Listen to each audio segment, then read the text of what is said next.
चला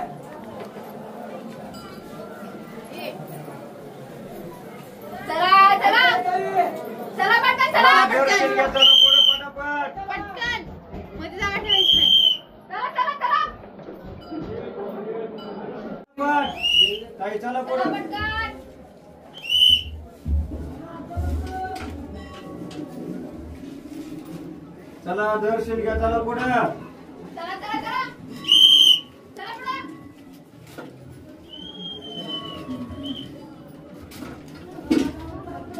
चला पुढे चला.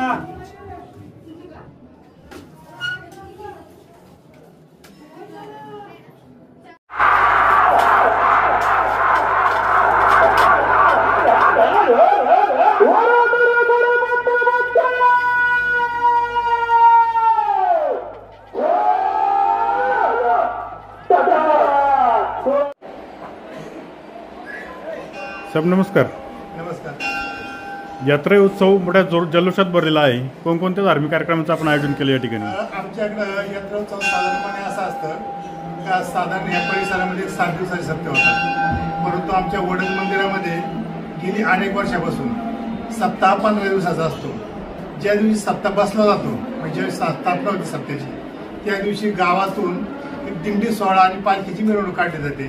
त्याच्यामध्ये संपूर्ण गावच्या महिला कलश घेऊन येतात, शाळेची मुलं असतात, त्यांचे वेगवेगळे खेळ लेझिम पथक हे असतं आणि संपूर्ण गावातून फेरी मारून या ठिकाणी मंदिरामध्ये येतात आणि त्या दिवशी आमच्याकडे ह्या कार्यक्रमाला सुरुवात होते.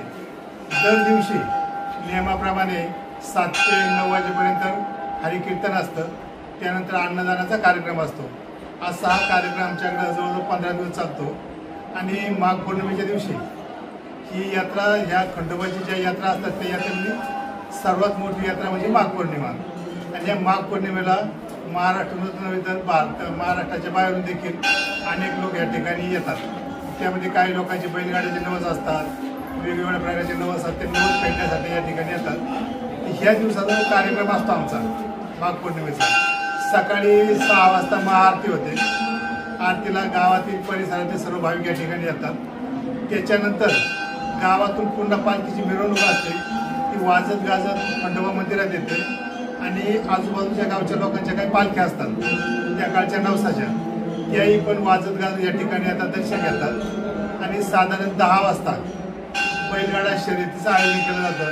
या शर्यती गेली अनेक वर्षापासून या ठिकाणी चालू आहे. त्या शर्यतीमध्ये विविध गावचे जे बैलगाडा शौकीन आहेत ते येत असतात आणि या ठिकाणी यात्रेकरू जे येतात त्यांच्या सुरक्षिततेसाठी पोलीस, होमगार्ड आणि आमची ITIची संस्था येथे विद्यार्थी, आमचा शिक्षक वर्ग हा सर्व या ठिकाणी नियोजन करीत असतो. मग त्याच्यामध्ये पार्किंग असेल किंवा पाण्याची व्यवस्था असेल, दर्शनवारी असेल, या सर्व व्यवस्था ते करतात.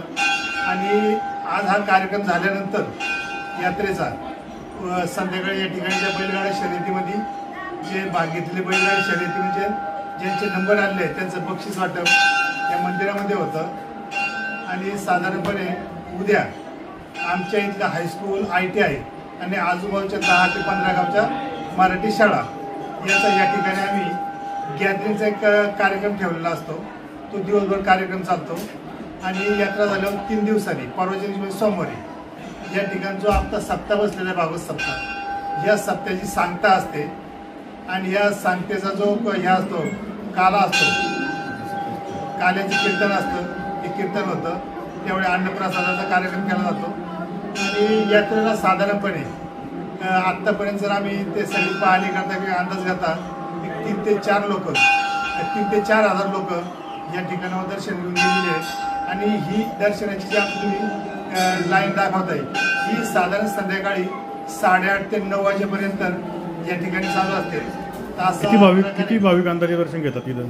आमच्याकडे साधारण आता ह्या वर्षी थोडं जरा प्रमाण कमी वाटतंय, परंतु गेल्या वर्षी साधारण 8 ते 9 लाख लोक संध्याकाळपर्यंत या ठिकाणी दर्शन घेऊन गेलेले होते. ज्या दिवशी दिंडी सोहळा असतो त्या दिवशी आमच्याकडे मोडा धरतात. मोडा म्हणजे कुणीही पण शेतावर किंवा कुठेही कामाला जायचं नाही.